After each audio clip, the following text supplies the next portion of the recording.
이날은 여호와께서 정하신 것이라. 이날에 우리가 즐거워하고 기뻐하리로다. 여호와여, 구하옵나니 이제 구원하소서. 여호와여, 우리가 구하옵나니 이제 형통하게 하소서. 하나님은 영이시니 예배하는 자가 영과 진리로 예배할지니라.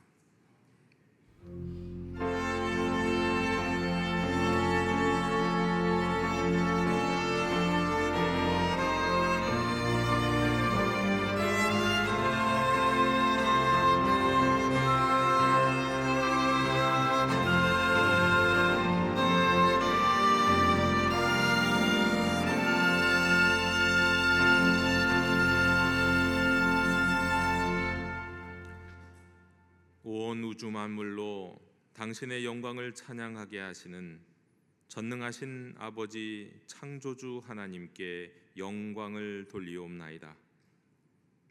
공생애의 모든 사역과 지혜의 가르침으로 십자가와 부활과 승천의 능력으로 반드시 다시 오시리라 말씀하신 약속으로 인류를 구원하시는 우리 주 예수 그리스도의 구속의 은혜를 길이 찬양하옵고, 거룩한 날을 맞이하여 우리의 영으로부터 역사하시어 우리의 혼과 육체가 하나님을 경배하게 하시는 성령님의 거룩하신 사력으로 인하여 주께 영광 돌리나이다.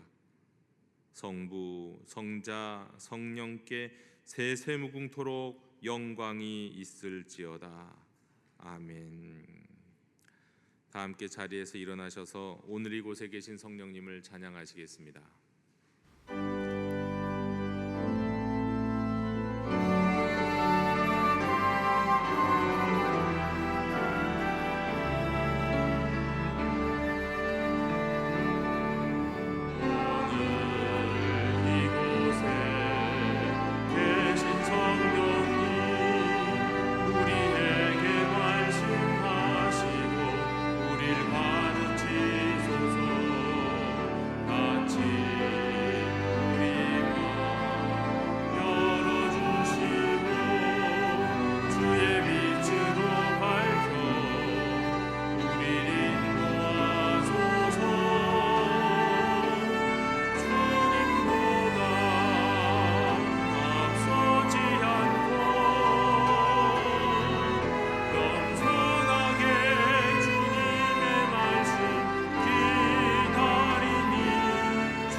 성도들이 참 마음으로 회개할 때 용서하시는 하나님 아버지, 이 시간 진심으로 주께 고백하는 주의 자녀들에게 자비를 베풀어 주시옵소서.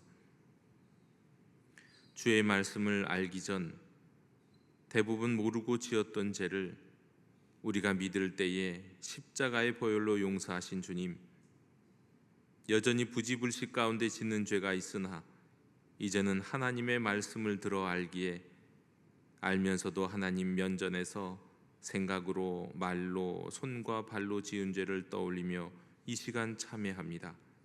저희를 불쌍히 여겨 주시옵소서.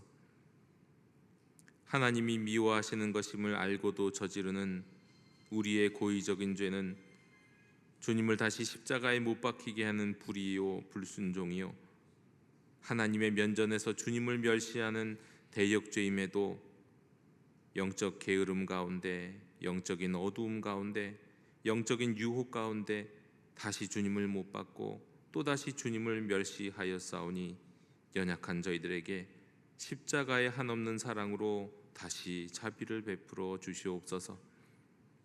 알고 지은 죄 모르고 지은 죄 모두 입술의 말과 생각과 감정으로 지은 죄 모두 자백하고 구합니다. 용서해 주시고 깨끗게 해 주옵소서. 하여 죄가 우리를 다스리지 못하게 저희를 깨끗하고 거룩하게 하옵시고 오직 내 영혼의 선한 목자 되시는 주님이 우리를 불쌍히 여겨 주옵시고 저희들의 삶을 거룩하고 선한 길로 인도해 주시옵소서. 주여 긍휼을 베풀어 주시옵소서.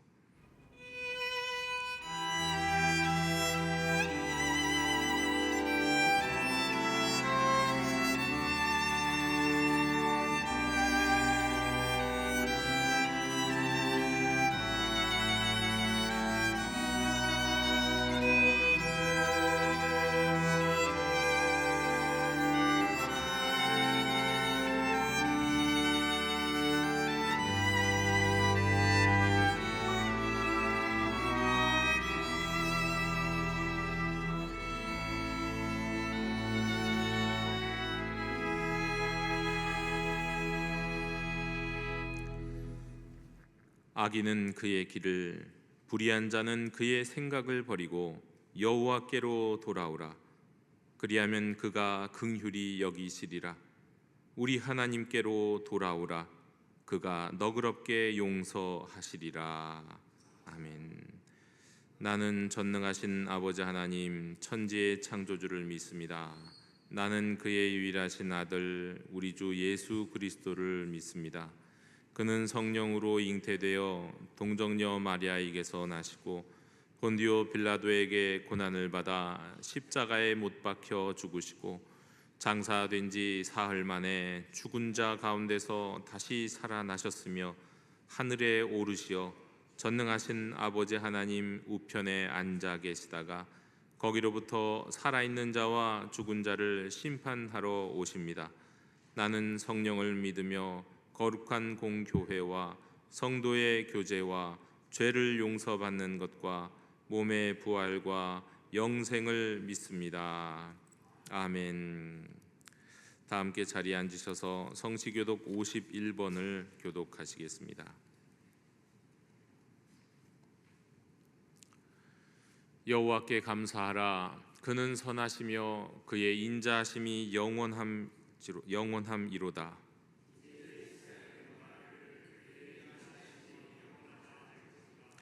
이제 아론의 집은 말하기를 그의 인자하심이 영원하다 할지로다.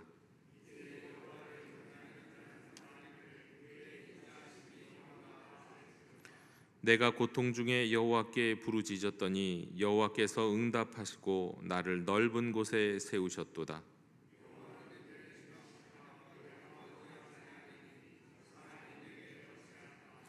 여호와께서 내 편이 되사 나를 돕는 자들 중에 계시니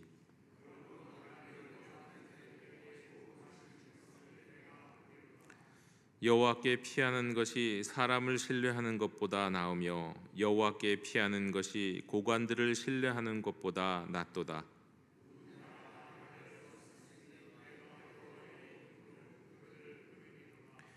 너는 나를 밀쳐 넘어뜨리려 하였으니 여호와께서는 나를 도우셨도다.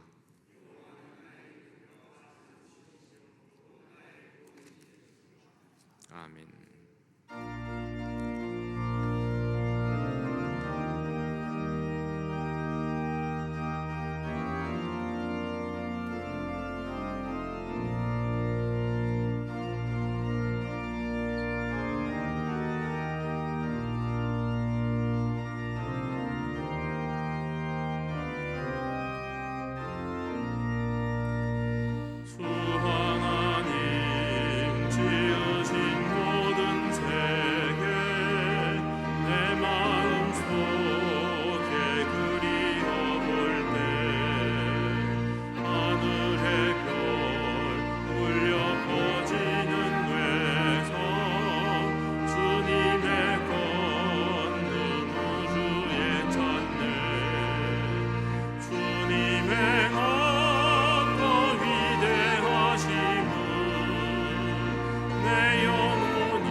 참된 위로자가 되시는 하나님, 한 주간도 주님이 지켜주시어 거룩한 주일 주님 전에 나와 찬양과 감사로 영광을 돌리게 하시니 감사드립니다.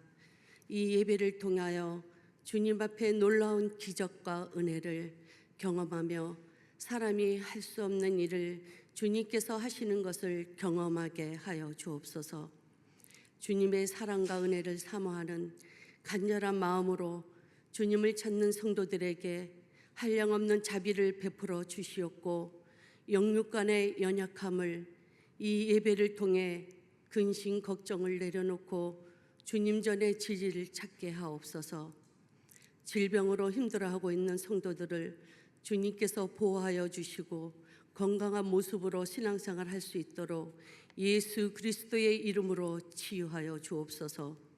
하나님, 요즘 세상을 바라보면 재해와 경제적인 것과 육체적인 어려움으로 많은 사람들이 고통받고 힘들어하지만 하나님께서 힘들어하는 이들에게 위로하여 주시고, 이런 때일수록 주의 믿는 자들이 재물이나 명예를 따르지 않고 오직 편치 않으시는 하나님 말씀에 신뢰함으로 세상과 구별된 삶을 살아가게 하옵소서. 우리 교회가 기도와 응답이 있는 교회가 되게 하시고 간증의 고백이 넘쳐 흐르는 성령 충만한 교회가 되게 하옵소서. 예배를 위해 보이지 않는 곳에서 섬기며 봉사하는 손길을 기억하시고 그들의 헌신이 교회와 성도들에게 큰 위로와 격려가 되게 하옵소서. 말씀을 전하실 담임 목사님, 성령의 충만함으로 기름 부어주시고 그 입술을 통해 선포되는 말씀이 저희의 마음을 깨우고 주님의 뜻을 깨닫는 귀한 시간이 되게 하옵소서.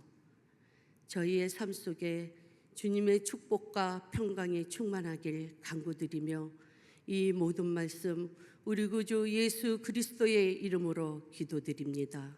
아멘.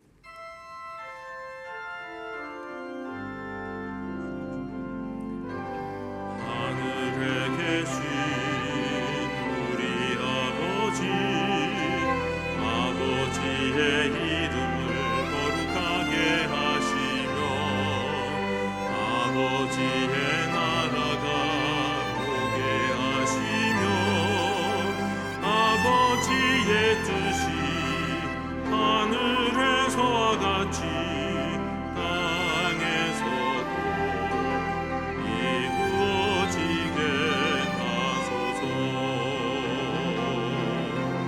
오늘 우리에게 일용할 양식을 주시고 우리가 우리에게 잘못한 사람을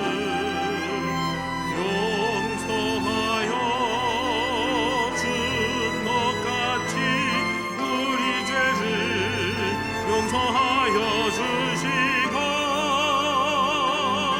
우리를 시험에 빠지지 않게 하시고 악에서 구하소서. 나라와 권능과 영광이 영원히 아버지의 것입니다. 아멘.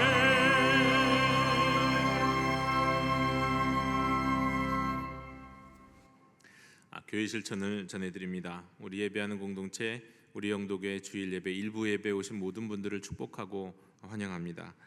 오늘은 우리가 미랄데일 및 또 선교 주일로 지킵니다. 다음 주일 사부 예배는 청년과 안수지 집사회가 함께 드림 예배로 드립니다. 초하루 새벽 기도회가 오는 화요일 이 자리에서 있겠습니다. 많은 분들이, 또 당일이 휴일인데 많은 분들이 함께 우리 10월의 첫날을 새벽 기도로 시작할 수 있으면 좋겠습니다. 2024년 2월 영도 문화교실 수강생을 모집하고 있습니다. 개설된 수업을 참고하시고 여러분 신청을 해주셨으면 좋겠습니다. 우리 초등부 아이들까지도 신청할 수 있다는 것 기억하시고 우리 자녀들도 함께 참석할 수 있도록 해주시면 더욱 좋겠습니다. 산상기도회가 우리 남녀 선교회 중심으로 10월 9일 진행이 됩니다. 이제 거의 모든 일정들이 확정이 되었고, 그리고 이제 오실 분 강사 목사님도 준비가 되었습니다. 그리고 또 이제 젊은 부부들을 위해서는 우리 키즈 케어 팀이 교육자들 중심으로 운영이 될 예정입니다. 우리 많은 분들이 함께 기도의 나들이에 참여하실 수 있으면 좋겠습니다. 세례 입교 예식 광고입니다. 10월 13일부터 11월 3일까지 교육 일정이 잡혀져 있는데, 우리 세례 입교 받기 원하시는 분들은 신청해 주시면 되겠습니다. 2024년도에 이제 마지막 이제 세례 입교가 되겠습니다. 축하합니다. 우리 조영로 안인경 교우 지난 주간에 등남했습니다.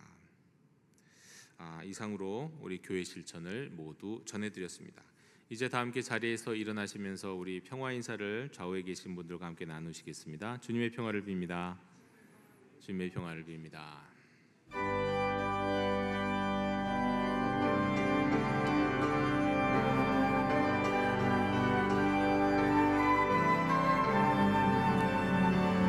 말씀하소서 여호와여, 온 맘 다하여 듣겠나이다. 성령 하나님이여 평화 내려 주소서. 듣겠나이다.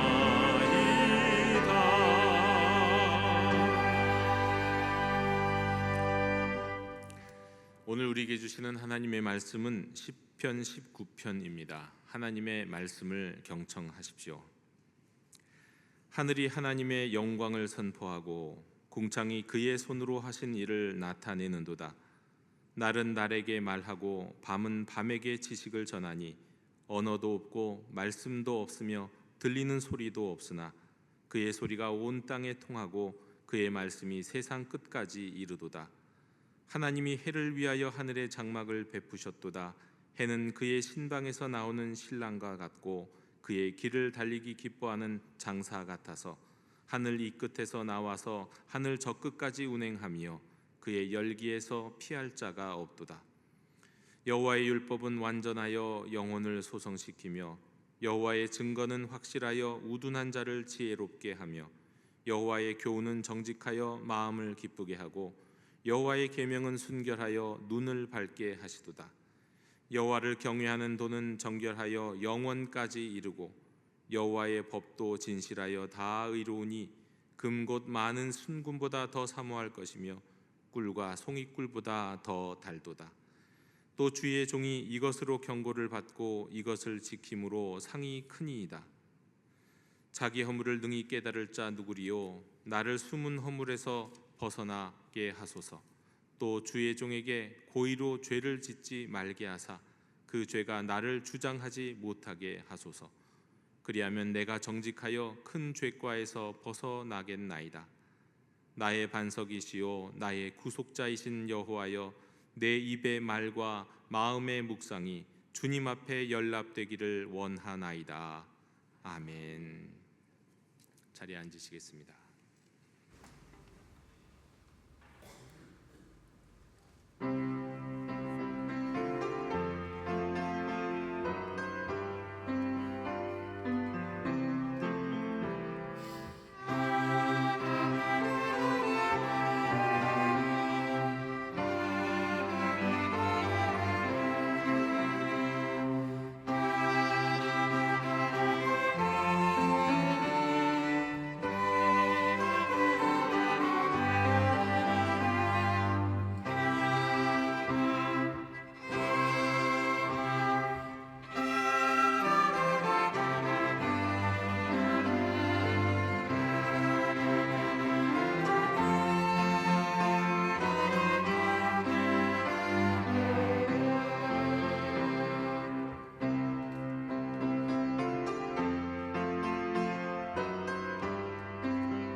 아멘. 오늘 우리에게 주신 말씀은 시편 19편입니다. 시편 19편은 C.S. 루이스가 말하기를 시편에서 가장 위대한 노래고 또 세상에 있는 모든 노래 등을 가운데 가장 대표적인 노래 중에 하나라고 말한 시편 중에서는 일품이고 걸작에 해당되는 말씀이 시편 19편입니다. 이 19편은 먼저 하나님의 창조하신 이 자연 속에 하나님의 영광을 드러내고 있다고, 선포하고 있다고 고백하면서 다음으로 율법에 있는 하나님의 지혜를 칭송하면서 시작합니다. 자연 속에 나타난 하나님이 만드신 이 세상 속에 나타난 하나님의 영광을 선포하는 시편에는 시편 8편이 굉장히 유명하죠. 여호와 우리 주여, 주의 이름이 온 땅에 어찌 그리 아름다운지요, 주의 영광이 하늘을 덮었나이다. 주의 손가락으로 만드신 주의 하늘과 주께서 베풀어 두신 달과 별들을 내가 본다. 이런 고백으로 시작하는 시편 8편, 찬양 가사로 그대로 사용될 만큼 아름다운 시편이 시편 8편인데, 이 시편 8편과 더불어서 하나님의 창조, 그 창조 속에 드러난 그 아름다운 하나님의 영광을 보여주는 말씀이 바로 이 시편 19편입니다. 여기서 시인은 하나님이 창조하신 하늘을 그리고 그 안에 있는 자연을 바라보면서 바라보기만 하는 게 아니라 묵상을 하면서 하나님의 영광을 인식할 수 있다고 선언합니다. 분명히 이 귀에 들리는 소리는 아닌데 소리 없는 선언이 하늘을 지금 가득 채우고 있다. 그래서 하나님의 영광을 모른다 말할 수 없다고 말합니다. 자연을 통해서 하나님을 인식할 수 있다는 거예요. 하나님의 창조로 인해서 질서와 목적을 가지고 세상이 만들어졌는데, 이 자연 세계의 질서와 복잡성이 결코 우연히 이루어진 게 아니라 하나님의 작품이라는 것을, 창조주의 작품이라는 것을 이 세상을 바라보면 결코 이것을 부인할 수 없다는 겁니다. 다만 인간은 타락한 상태이기 때문에 그 인식이 흐려져서 그냥 세상이 돌아가는 이 자연 피조 세계만 봐갖고는 하나님을 온전히 알 수는 없다. 그러나 하나님을 부인할 수는 없다. 따라서 하나님 온전히 알 수는 없기 때문에 필요한 것이 있으니 이것을 우리는 보통 신학에서 특별 계시라고 말을 합니다. 특별 계시. 보통 신학에서는 자연을 통해서 하나님을 알 수 있도록 하나님께서 자연과 우주와 인간의 이성과 양심을 통해서 모든 사람에게 보편적으로 하나님 자신을 나타내시는 방식이 있다. 이걸 일반 계시라고 말을 하는데, 그러니까 이거는 특별한 신앙책에 특별한 성경을 접하지 않아도 하나님을 알 수 있도록 이끌어 주시는 이런 하나님의 계시인 거죠. 이게 일반 계시입니다. 그런데 반면에 특별 계시가 있습니다. 이 특별 계시는 하나님께서 정하신 특정한 시기와 장소에서 특별한 방식으로 자신의 뜻과 구원의 계획을 명백하게 계시하는, 그걸 특별 계시라고 말합니다. 이 계시는 주로 성경을 통해서 나타나고 예수 그리스도 안에서 완전해지는 거죠. 오늘 본문에서 율법 나옵니다. 율법이 나와요. 굉장히 많이 율법에 대한 말씀이 많이 나오는데, 이 율법 히브리어로 토라인데, 이 토라가 바로 이 특별 계시의 역할을 합니다. 왜냐하면 모세를 통해서 하나님께서 직접 이스라엘 백성에게 주신 말씀이기 때문에 특정한 시기에 특별한 방법으로 모든 사람에게 주신 게 아니라 하나님이 택하신 하나님의 사람들에게 특별히 주신 말씀이기 때문에 이게 이제 특별 계시에 속하는 거죠. 깔뱅은 우리가 바라보고 우리가 누리는 이 자연 세계를 하나님을 이해할 수 있는 1차 책, 첫 번째 책, 퍼스트 북이라고 말을 했습니다. 그리고는 성경을 두 번째 책이라고 말을 해요.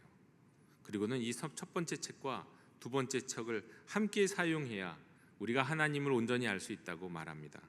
그러니까 이 토라, 이 율법은 바로 이 두 번째 책에 속하는 거죠.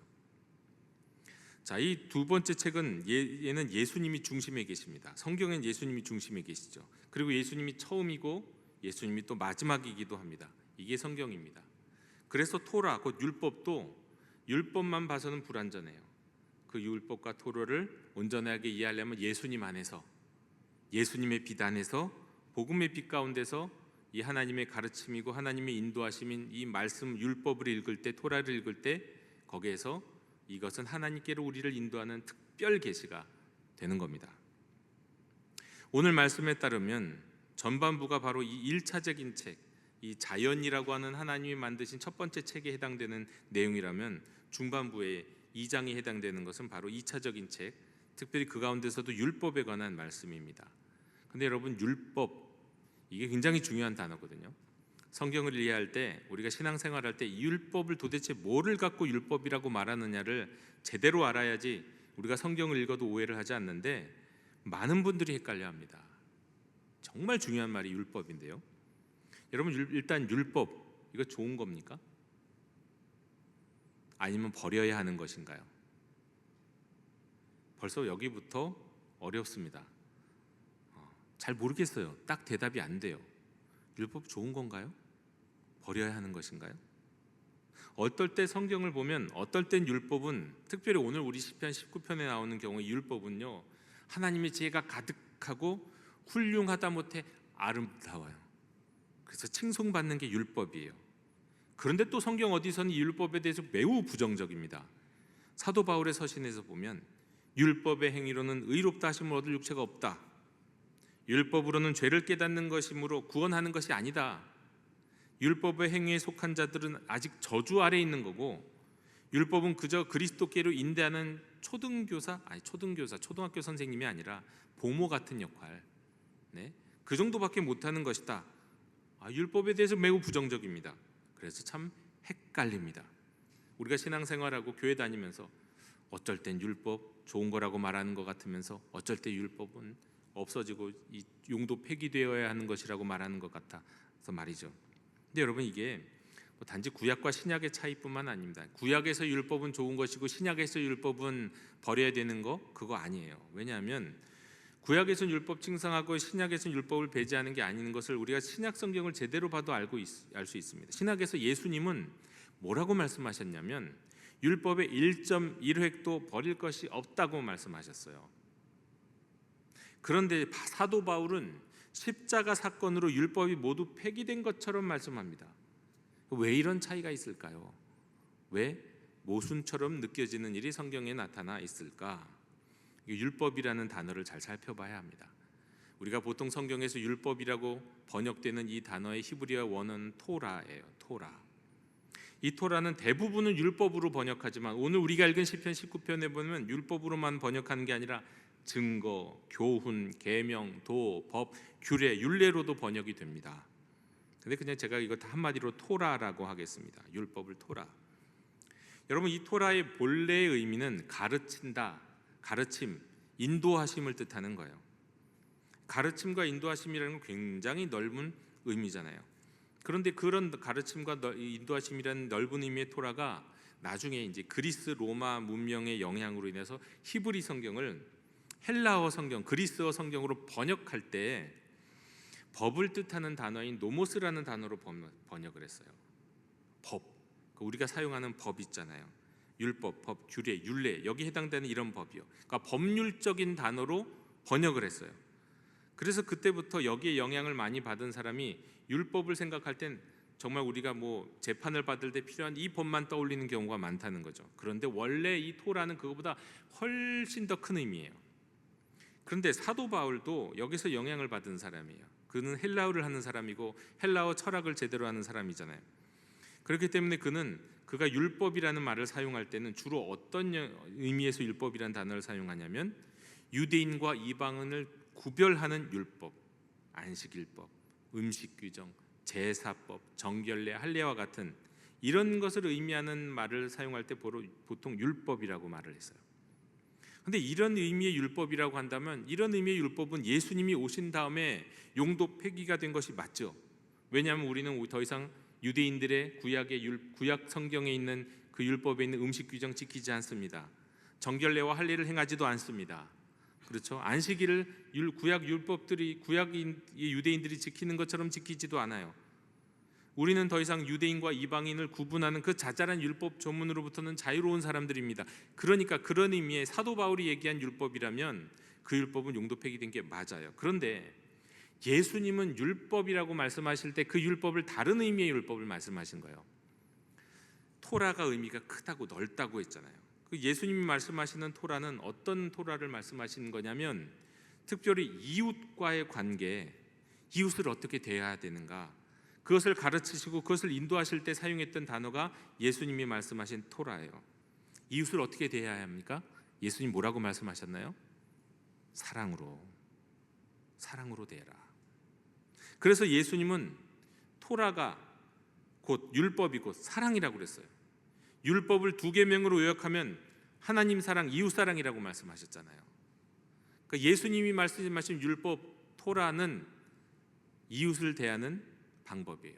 이웃을 이렇게 대하라, 사랑으로 대하라. 그래서 예수님의 율법은 사랑이에요. 그래서 예수님은 말씀하신 거예요. 내가 율법이나 선지자를 폐하러 온 것이 아니다, 완전하게 하려 왔다. 그렇죠. 여러분, 예수님이 이 땅에 오셔서 우리의 죄를 대신하여 십자가를 지시고 죽으셨어요. 많은 사람들이 저주받는 자리라고 말했던 그곳에 스스로 자신을 올려놓으셨어요. 그러면서 우리를 사랑하셨어요. 그래서 사랑이 뭔지를 가르쳐 주셨어요. 율법이 원래는 사랑이라고 말씀드렸잖아요. 그 사랑을 그래서 완성하셨어요. 마무리하셨다고요. 그래서 우리 주님은 토라의 사랑을 넘어서 십자가에서 진짜 사랑은 이런 거야 하고 보여주셨죠. 토라를 완성하셨고 토라의 마침표가 되어주셨어요. 그러니까 예수님이 사용하신 율법 토라와 사도 바울이 사용하는 율법 토라가 이 뜻이 좀 다른 거예요. 예수님께서 사용하신 토라는 하나님을 사랑하고 이웃을 사랑하는 가르침이요, 하나님과 이웃을 사랑하러 이끄시는 인도하심을 뜻하는 거였어요. 때문에 우리가 성경을 읽을 때 이 율법 토라라는 것이 지금 이 맥락에서 어떤 의미를 갖고 있는지를 알아야 돼요. 보통 이걸 문해력이라고 그러잖아요. 성경을 읽을 때, 책을 읽을 때 전후 맥락을 이해할 수 있는 능력이 필요한 겁니다. 아, 여기에서 말씀하는 이 율법이라는 것은 하나님의 가르치심, 하나님의 인도하심을 뜻하는 거구나. 아, 여기에서 말씀하는 이 율법이라는 단어는 여러 가지 자잘한 율법의 규례 이런 것을 뜻하는 거구나. 이걸 구분할 줄 알아야 된다는 거죠. 네. 오늘 성경에서 말씀하는 토라, 시편 19편에서 말씀하는 토라 율법은 어떤 의미일까요? 보다 넓은 의미에서의 토라, 예수님이 말씀하신 토라에 가깝습니다. 하나님의 가르치심, 하나님의 인도하심, 곧 하나님의 지혜를 담고 있기 때문에 그렇습니다. 시편 19편에서 시인은 하나님이 창조하신 세계 하늘을 바라보니, 아니 귀로는 들리진 않지만 하나님의 영광을 선포하는 뭔가가 소리가, 영적인 소리가 들리는 것 같다고 선포합니다. 그러면서 하나님을 찬양해요. 그리고 이제 하나님이 모세를 통해서 주셨던 토라 가르치심을 묵상합니다. 시인이 묵상한 토라는 어떤 거냐면 시인을, 또 이스라엘 백성들을 가르치시고 인도하시는 능력이 있는 토라예요. 그 토라는 하나님의 말씀이고 율법이니 토라는 생기를 주고 원기를 회복시켜 줍니다. 어리석은 자를 깨우쳐주고 마음의 기쁨을 안겨주고 사람의 눈을 밝혀주고 영원토록 흔들리지 않게 해주고 한치의 오차도 없대요. 따라서 이 토라는 순금보다도 더 사모할 만하고 꿀보다도 더 달다고 고백합니다. 토라, 이 말씀, 이 가르침, 이 인도하심을 따라 살면은 푸짐한 상을 받게 될 것이라고 고백하고 있습니다. 여러분, 이 말씀은 진리예요. 시편 19편에서 시인이 고백하고 있는 이 토라, 이 율법에 같다는 말씀은 정말 정확합니다. 여러분, 하나님의 말씀은요, 지치고 녹초가 된 인생의 원기를 회복시켜 주십니다. 경험해 보셨나요? 힘들어 죽겠는데, 나한테 다 죽을 것 같은데, 내 영혼이 다 사그라진 것 같은데, 그 하나님의 말씀을 딱 읽었는데 그 말씀에서 능력이 샘솟아 올라서 내 원기가 회복되고 생기가 돋게 된 거 경험해 보셨냐고요? 그런 일이 있습니다. 하나님의 말씀에 그런 능력이 있습니다. 그리고 하나님의 말씀 토라는요, 어리석은 자를 지혜롭게 하십니다. 어리석은 자를 지혜롭게. 대학 교육의 박사가 되지 않았다 할지라도요, 그저 성경 말씀을 읽고 그 성경의 말씀대로 살아가면 이 세상 가장 지혜롭게 살아갈 수 있습니다.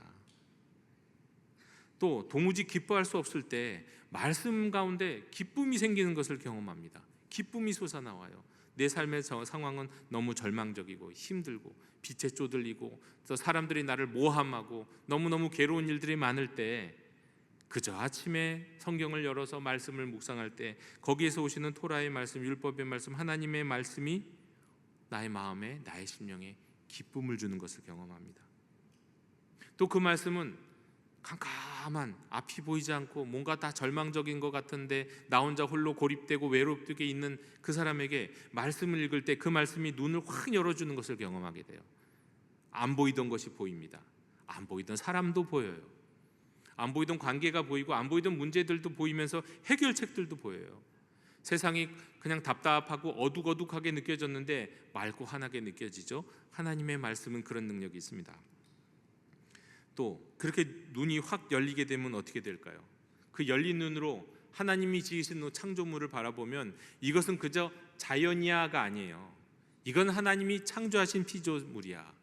그리고 이 하나님이 창조하신 피조물 가운데 마치 하나님을 찬양하는 것 같은, 찬양이 들리는 것 같은, 하나님의 모습이 이 세상 곳곳에서 보이는 것 같은 것을 경험하게 되죠. 이게 다 하나님 말씀의 능력, 토라의 능력이에요. 세상은 흔들려도, 내 인생도 흔들려도 하나님의 말씀은 영원히 흔들리지 않고 한치에도 오차도 없다는 것을 또 경험하게 됩니다. 이것이 시편 19편의 시인의 고백입니다. 자, 그리고 이제 세 번째 장면으로 넘어갑니다. 첫 번째 장면, 하늘은 하나님의 영광을 선포하고, 두 번째 장면에서 토라는 하나님의 지혜를 가르쳐 주셔요. 그리고 세 번째 장면으로 넘어가서 시인은 그 영광과 그 지혜 가운데서 겸손히 기도합니다. 기도해요. 자연 세계는 하나님의 영광과 존재를 보여주고, 토라는 그분의 성품과 그분의 뜻을 알려주고, 시인은 그 하나님의 장대하심과 영광과 지혜 가운데 자신의 연약함을 바라보며 자신의 죄를 고백합니다. 하나님은 자연을 통해 자신을 선포하셨습니다. 토라를 통해 우리를 인도하십니다. 그리고 그 인도하심을 받는 하나님의 백성은 자신의 죄와 연약함을 깨달으며 주님께 기도합니다. 첫 번째 장에서 자연 세계 속 하나님의 영광을 찬양했고, 두 번째 장에서 특별한 계시로 주신 토라의 지혜를 묵상했다면 이제 세 번째 장에서 기도한다고요. 여러분, 찬양, 묵상, 기도, 무슨 순서 같습니까? 우리가 말씀을 묵상하는 순서이기도 해요. 하나님 먼저 찬양하고, 그리고 하나님의 말씀을 묵상하고, 그 말씀 속에서 깨닫게 해주시는 것을 기도하고, 찬양과 묵상과 기도.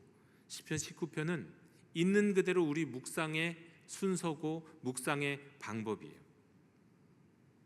하늘 바라보다 그 영광을 찬양하다가, 금보다도 더 사모할 만한 꿀보다도 달콤한 지혜인 가르침의 말씀을 묵상하다가 자연스럽게 기도로 이어지는 것, 이게 바로 말씀 묵상이죠. 자, 이때 기도할 때 무엇을 기도할까요? 어떻게 기도할까요? 창조주 하나님 앞에서 지혜로 인도하시는 주님의 말씀을 듣고 시는 겸손히 기도합니다. 이렇게 기도합니다. 먼저 모르고 짓는 죄가 없게 해달라고 기도합니다. 하나님, 모르고 짓는 죄 없게 해주십시오. 여러분, 하나님을 찬양하고 날마다 주님의 말씀을 묵상하는 사람이라면 아주 죄에 예민할 겁니다. 아마 그는 모르긴 몰라도 이미 자기가 알고 떠오르고 생각나는 죄들은 다 고백했을 거예요. 그런데 기도하는 거예요. 내가 모르고 지은 죄까지도 없게 해달라고 말이죠. 우리가 잘 아는 윤동주의 서시에서는 윤동주는 그렇게 노래하지 않습니까? 하늘을 우러러 한 점 부끄러움이 없기를, 잎새 희는 바람에도 나는 괴로워했다. 무슨 뜻인가요? 정말 작은 하나의 죄라도 있다면 나는 부끄럽기 때문에 그것조차 없게 해달라고, 말하자면 나도 모르는 죄까지도 없게 해달라고 지금 기도하는 모습이 윤동주의 고백이에요. 시인도 마치 그렇게 기도하고 있는 겁니다. 주님, 하나님, 나도 모르게 내가 지은 죄도 없게 해주십시오. 네. 사소하건 작은 죄에도 매우 괴로워하는 모습을 보여주었던 윤동주와 아주 비슷하죠. 그래서 미처 깨닫지 못한 죄까지도 깨끗하게 씻어달라고 고백합니다. 여러분, 이거는 적어도 정말 자신이 아는 죄는 이미 다 하나님 앞에 고백한 다음에 드리는 기도일 거예요. 네. 자, 그 다음에 여러분, 이것을 무슨 기도라고도 얘기할 수 있냐면, 들어보셨습니까? 이런 죄를 나도 모르게 내가 지은 죄, 이걸 뭐라고 말합니까? 세 단어로, 세 말로, 세 단어가 한 단어로, 세 자로 말하면 이걸 자범죄라고 말하죠. 예로부터 이걸 자범죄라고 말해왔어요. 요즘은 이 말을 잘 안 쓰는데 예전에 교회 다녔었던 분은 참 많이 들어보셨을 거예요. 자범죄, 부지불식간에 지은 죄. 그리고 이 시인은 알고 있는 거예요. 이 자범죄, 나도 모르는 가운데 부지불식간에 지은 죄가 하나님과의 관계를 어떻게 깨뜨리는지, 파괴하는지, 그것을 알기 때문에 이 시인은 영적인 민감성을 갖고 하나님 앞에, 하나님, 내가 나도 모르게 짓는 죄조차도 없게 해주십시오, 기도하고 있습니다. 그런데 여기서 하나님께 더 나아갑니다. 시인은 나도 모르게 지은 죄, 자범죄뿐만 아니라 거기서 더 나아가서 더 심각한 죄를 고백해요. 아니, 더 심각한 이 죄는 절대 짓지 않게 해달라고 하나님께 기도하는 겁니다. 뭡니까? 고범죄예요. 고범죄는 뭘까요? 고의로 짓는 죄, 알면서도 짓는 죄. 그게 죄라는 걸 알아요. 그것이 나쁜 것인지 알아요. 그거 하나님이 기뻐하시지 않는 걸 알아요. 그런데도 짓는 죄를 고범죄라고 얘기하는 거예요. 그러니까 자범죄와 더불어 짝을 지어서 사용되는 게 고범죄인데, 자범죄도 짓지 않게 해달라고 했던 시인은 더 큰 것이 무엇인지를 알고 기도합니다. 고범죄, 이건 절대 지으면 안 된다 이거예요. 왜요? 고의로 죄를 짓지 말아야 하는 이유, 고의로 죄를 지으면 어떤 일이 벌어지냐면, 시인은 말합니다. 고의로 죄를 짓지 말게 하사 그 죄가 나를 주장하지 못하게 하소서. 여러분, 우리가 알게 모르게 짓는 죄도 우리에게 큰 영향을 미치지만, 내가 알면서 짓는 죄는 그야말로 나를 사로잡아 버립니다. 내가 죄를 지을 때 이게 하나님이 기뻐하지 않는 것, 이건 하나님의 뜻에 반하는 것인 걸 알면서도 그 죄를 지어버리면, 그 죄가 하나님이 나를 사로잡는 게 아니라 그 죄가 나를 사로잡아 버려요. 그 죄가 나를 장악해 버려요. 내가 죄의 종이 돼 버리는 거예요. 적어도 그 순간에는. 그래서 시인은 내가 모르고 지은 죄도 짓지 않게 해 주십시오. 하지만 더더욱 알면서 짓는 죄는 절대 짓지 않게 해 주십시오. 왜냐하면 그 죄가 나를 장악해 버리니까. 그런 일 절대 없게 해달라고 고백하고 있습니다. 여러분, 마약이 사람을 한번 사로잡으면 누구도 그 마약에서 헤어나오기 어렵습니다. 정상적인 방법으로는 헤어나올 수가 없어요. 그래서 수원에서 국회의원까지 했었던 한 분이 자신이 간증하는 것을 들어봤는데요. 자신의 아들이 어느 순간 마약에 빠진 거예요. 근데 그 마약에 빠졌는데 도무지 방법이 없더래요. 방법이 없어서 결국 했던 건 뭐냐면, 자기 자신이 자기 자식을 신고했다는 거예요. 왜? 감방에라도 가지 않으면 절대로 헤어나올 수 없다는 것을 알기 때문에. 끊임없이 마약에 안 하겠다고 하고는 또 마약을 하고 있는 자식의 모습을 보면서 이거 외에는 방법이 없다. 오히려 자식도 그것을 알고 있었고, 그 자식을 신고했다는 거예요. 왜? 마약은 그렇게 사람을 사로잡아 버립니다. 알면서도 짓는 죄는 사람을 그렇게 마약처럼 사로잡아 버린다는 거예요. 여러분, 마약이 사람을 사로잡듯이죠. 질투가, 분노가 사람을 사로잡듯 알고 지은 죄는 하나님의 소나기에서 죄악의 소나기로 그를 옮겨버립니다. 이것을 알았기 때문에 그렇습니다. 그리고 이렇게 고범죄는 정말 끔찍한 죄악인 이유가 뭐냐면, 알고도 짓는 죄는 하나님 면전에서 짓는 죄예요. 하나님 면전에서, 하나님 얼굴 바라보면서 내 손은 죄를 짓고 있는 거예요. 하나님 면전을 바라보면서 마치 이거죠. 주인이 나를 쳐다보고 있는데 주인 앞에서 주인의 돈을 훔치고 내 주머니에 넣는 것 같은 거예요. 이건 하나님을 멸시하는 대역죄라고 말합니다. 그래서 이런 죄는 절대 짓지 않게 해달라고 기도하고 있는 겁니다. 여러분, 하나님의 창조의 영광을 묵상하고 찬양했던 시인, 하나님의 말씀의 지혜를 칭송했던 시인, 말씀을 묵상했던 시인, 그 크심과 그 아름다우심 앞에서 드러냈던 자신의 연약함, 모르고 짓는 죄인 자범죄, 알고도 짓는 죄인 고범죄로부터 자신을 깨끗하게 해달라고, 그리고 그 죄의 죄과 그 죄에 합당한 심판을 그래서 받지 않게 해달라고, 용서해달라고, 자유케 해달라고 지금 시인은 기도하고 있습니다. 찬양과 묵상에 이은 겸손한 기도로 말이죠. 그리고 그는 마지막으로 헌신하고 결단하며 이렇게 고백합니다. 우리가 종종 부르는 찬양의 가사 그대로죠. 우리 마지막 절, 나의 입술의 모든 말과 나의 마음의 묵상이 주께 연락되기를 원하네. 예전에는 이 가사를 갖고 이렇게 불렀어요. 나의 입술의 모든 말과 나의 마음의 묵상이 주께 연락되기를 원하네. 이 노래를 아시는 분들은 비교적 옛날 분이고요. 요즘은 이 가사를 갖고 다르게 불러요. 근데 우리 아시는 분이 거의 없을 것 같으니까 부르진 않겠습니다만, 같은 가사를 갖고 또 다르게 요즘 젊은이들은 다른 찬양을 부릅니다. 여러분, 나의 입술에 나오는 모든 말, 그리고 마음의 묵상, 이건 뭐냐면 내 입술에서 나오는 말과 내 생각을 뜻하는 거예요. 내 입술에서 나오는 모든 말과 내 생각이 주께서 주님의 마음에 들었으면 좋겠습니다. 그 뜻입니다. 연락된다는 말은 주님의 마음에 흡족하고 주님의 마음에 든다는 뜻이에요. 결국 여러분, 우리는 다른 어떤 행동으로 죄를 짓기 이전에 여러분 말로 죄를 먼저 짓잖아요. 또 생각으로 먼저 죄를 짓잖아요. 그러니까 말과 생각으로 죄를 짓지 않을 수 있다면 여러분, 우리가 손과 발로 죄를 짓지 않을 수 있겠죠. 그래서 하나님 앞에 이렇게 기도하는 겁니다. 죄를 짓기 이전에, 내가 죄된 행동을 하기 이전에 먼저 말로 지은 죄도 죄죠. 큰 죄죠. 말로, 혼잣말로 하는 죄도 죄입니다. 말로, 생각으로 죄를 시작하기 때문에 말과 생각으로 죄를 시작하지도 않게 해달라고, 나의 말과 나의 생각이 하나님 앞에서 늘 하나님 마음에 드는 말, 하나님의 마음에 드는 생각, 심지어 하나님의 마음에 드는 감정이 되게 해달라고 기도하고 있는 거예요. 그렇습니다, 여러분. 지금 시인은 하늘을 바라보면서 시작했어요. 저 하늘에 계신, 그리고 저 하늘에 있는 해를 만드신 하나님을 찬양하며 온 우주 만물 속에 있는 이 피조 세계에 써 있는 하나님의 영광을 귀로는 안 들리는데 영으로 들으며 하나님을 찬양하며 시작했어요. 그리고 하나님이 이스라엘 백성에게 주신 토라의 말씀, 그 토라에 담겨 있는 그 지혜, 원기를, 생기를 회복하게 해주시고 바르게 바른 길 가게 해주시고 지혜롭게 하시는 그 말씀을 묵상했어요.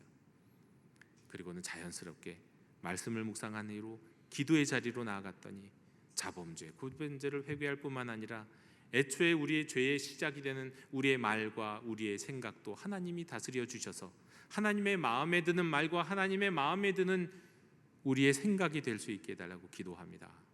여러분, 참 이 시편 19편을 보면 정말 아름답고 하나의 스토리가 완전하게 만들어지는 것을 볼 수가 있습니다. 아, 묵상이란 이렇게 하는 거구나, 신앙생활이란 이렇게 하는 거구나.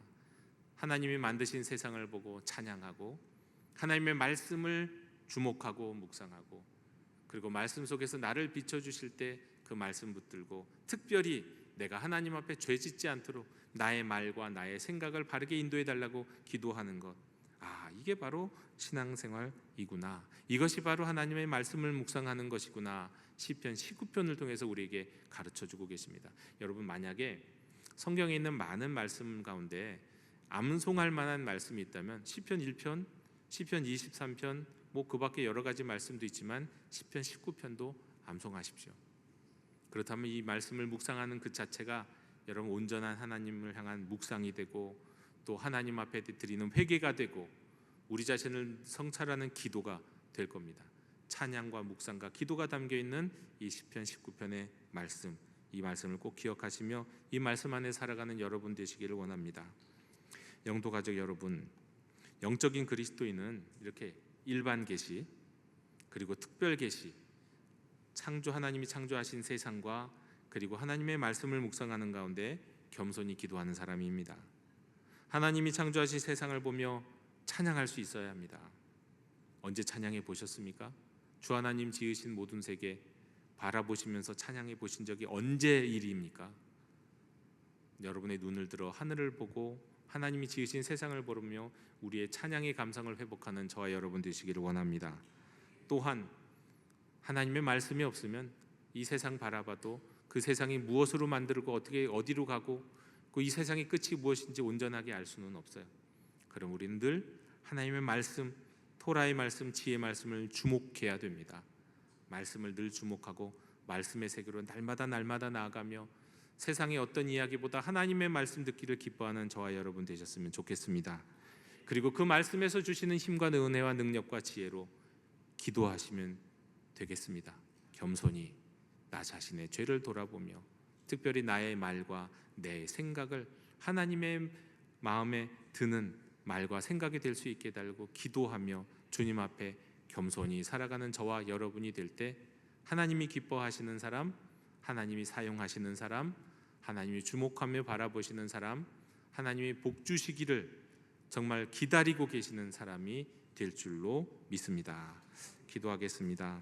하나님, 저희들이 오늘 주신 시편 19편의 말씀처럼 살도록 인도하여 주시옵소서.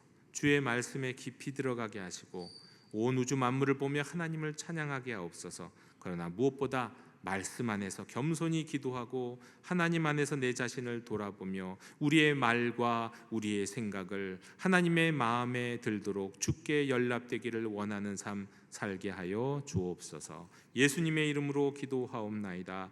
아멘. 이 시간 응답의 찬송 484장 부르시며 봉헌하시겠습니다.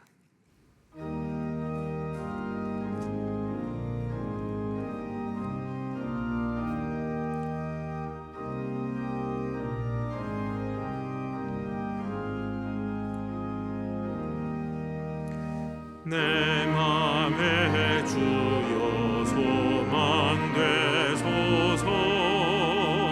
주 없이 모든 일 헛되어라. 밤에나 낮에나 주님 생각, 잘 때나 깰 때나 함께 나소서.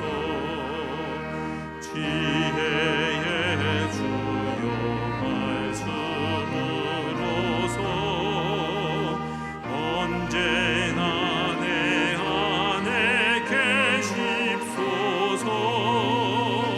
주는 내 아버지 나는 아들, 주 안에 내가 늘 함께 나네. 세상의 영광 나 안 보여도 언제나 주님은 나의 기억. 주님만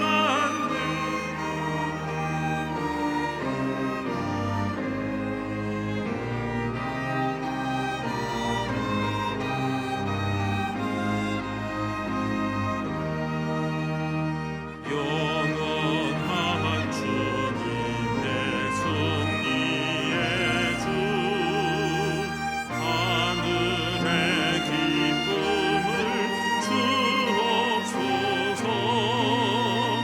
어떠한 고난이 닥쳐와도 만유의 주여 소망되소서.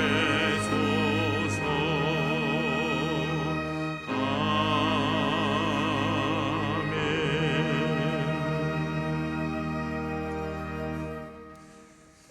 주님 드립니다. 입술의 모든 말과 마음의 생각과 회개한 우리의 주머니에서 나오는 예물을 기뻐함으로 드립니다. 받아 주시옵소서. 연락되기를 주님의 마음에 흡족하기를 원하며 드립니다. 이 드리는 예물을 통해 하나님이 기뻐하시는 공동체 영도교회 사역을 풍성하게 하옵시고, 교회를 넘어 이 땅에서 하나님의 나라를 이루어 가실 때 적절히 쓰임받는 복된 예물 되게 해 주시옵소서. 소외된 이들과 열방의 백성들을 향해 복음을 전하고 사랑을 나누는 일에 사용하여 주시옵고, 드리는 손길들을 형통하게 하사 이 가을의 날씨처럼 몸과 마음과 가정과 직장과 사업이 모든 관계가 푸르고 시원케 해 주시옵소서. 감사드리며 예수님 이름으로 봉헌기도 드리옵나이다. 아멘.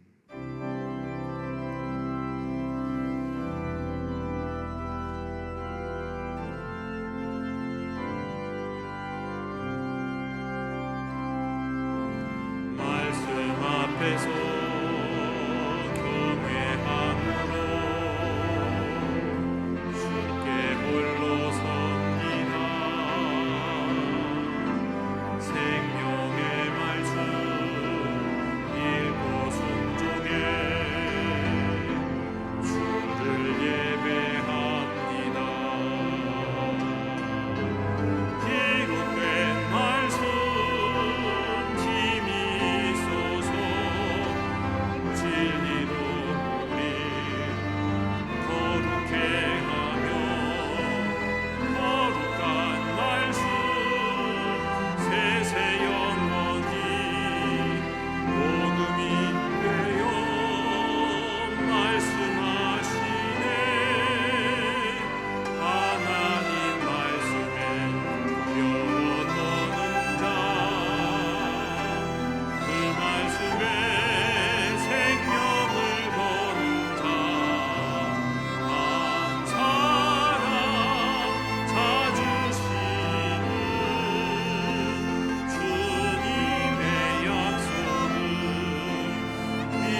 지금은 토라의 완성이신 우리 주 예수 그리스도의 은혜와 세상을 창조하시고 보이는 것과 보이지 않는 것을 누리며 살게 하시는 하나님 아버지의 크신 사랑과 말씀 속에서, 자연 속에서 주님의 가르침과 인도하심을 받고 깨닫고 바라보게 하시는 성령님의 교제가 지금 여기 주의 자녀들 머리 위에 이제와 영원히 함께 계시기를 간절히 축원하옵나이다.